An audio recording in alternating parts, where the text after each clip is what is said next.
Hey guys, Danny Johnson here, and my friend has a really cool 35th anniversary GT, and it was leaking on the inside, on the passenger side, as you would go through a car wash.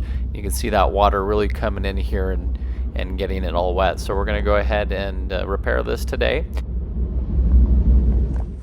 We'll start by opening the passenger side door, and if you look in the door jamb, there's one 8mm bolt that we're going to take out. So that's that one right there.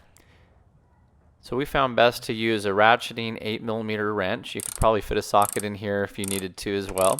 So we went ahead and removed that. Next we'll come over to our A-pillar trim. You'll just put your fingers behind that and pop it straight out. So you don't want to break any clips. They all go pretty much straight in. So as long as you're pulling outward on it, you'll see you have the two clips down here as well, the guide pin as well as the other clip. So just make sure that you're pulling this one straight out as much as you can, and then just wiggle it until you can get that out.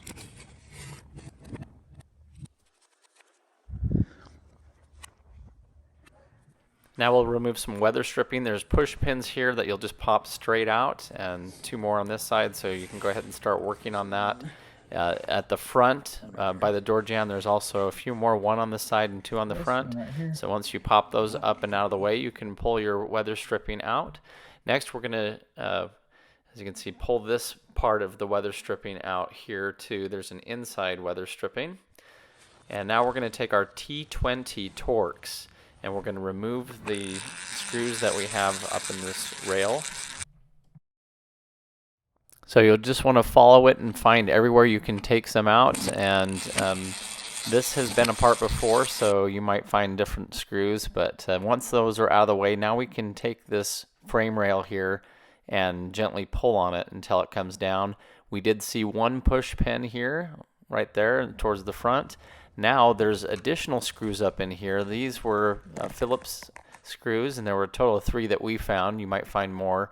And so once we have those out of the way, you can wiggle this down and then upward. There's a clip at the top right, and so this one had already even been broken, as you can see. But it has this clip here that goes down to the bottom, and then pulling outward is how you get the rest of that trim panel off.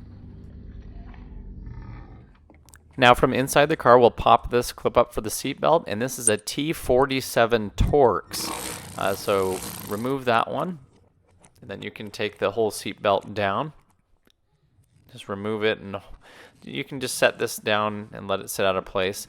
Then with a Phillips cross-point screwdriver, you can take out the coat hanger rack that also holds this panel in. Now put your fingers behind here and just pry outward. And so you want to be very careful doing that, but just pull out on it, and you'll see here the clips that are going straight in. And there's some here in the back as well. So you're just pulling it straight out. And you can just let that hang there too with the seat belt as well. Now we're going to take a 9mm, and this is for the glass itself if you have to take the window out. And so you want to be really careful with these, especially when you're putting them back in. You can crack the window if you tighten this too much. Now we're going to take an 11mm, and we're going to go and find all 5 of the larger nuts here. There's 1, 2, 3, 4, and 5, and this is for our C pillar. So we'll go ahead and remove all those. Once those are out, we'll also come out and pop this panel straight up and off. Careful, those bend often and the clips break. But now that this is ready to come out, it's going to come straight out here on the top, and there's also a push pin on the very bottom left at the rear here. So as you can see, we popped it out that way first, and then since these are studs that are going in, the panel needs to come off as flat as you can. So you just want to be careful and walk that one out. So this is what it looks like on the back side. It's just all of these 5 studs. So just make sure you don't pry on them and have it come out flat.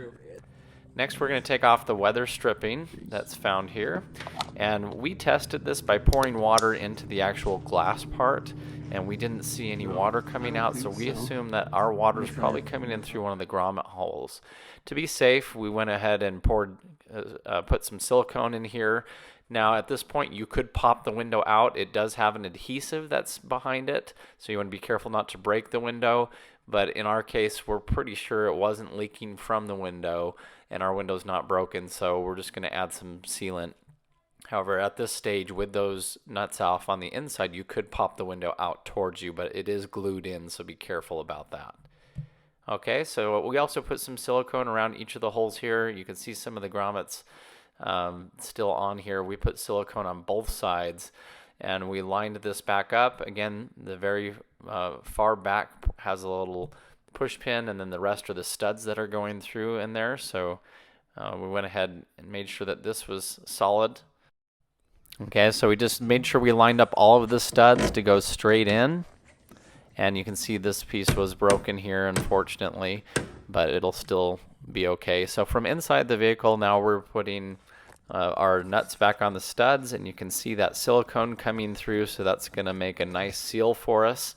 And so we went ahead and tightened these down, and you can see it kind of spewing out a little bit, and that's going to work for us. Then we took our 9mm socket here and put these back on since we didn't have to remove the window. And again, do not over tighten these. If you put them too tight, you can crack the window.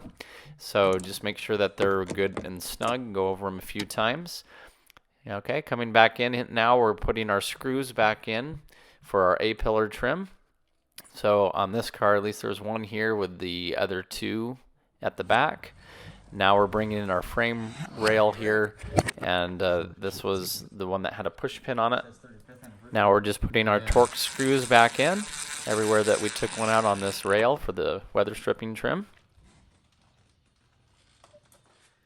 Okay, added these back to back here. Okay, at this point we decided to take our 8mm wrench again and put our bolt back in the front here on that A-pillar trim, just how we took it out. We went ahead and tightened that down.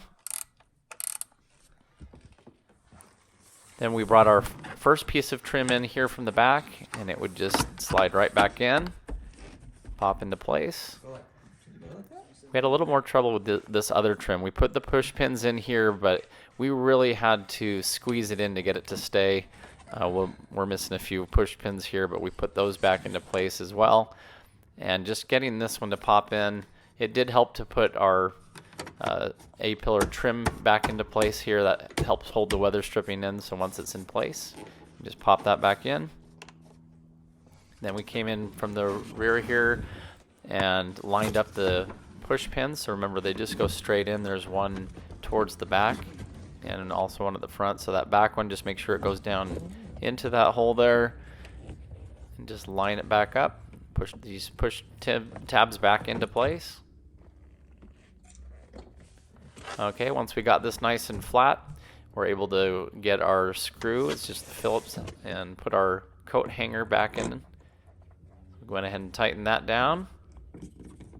Then we brought in our T47 Torx for the seat belt. Made sure that that was tight and snug. Just put the cap back down there.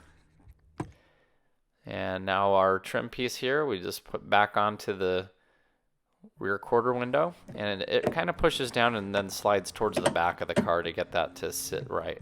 Okay, so we're all done here. Thanks for watching. Please check the video description. I have a full playlist of videos that are similar to this. And if you're new to the channel, feel free to subscribe. Thanks, guys.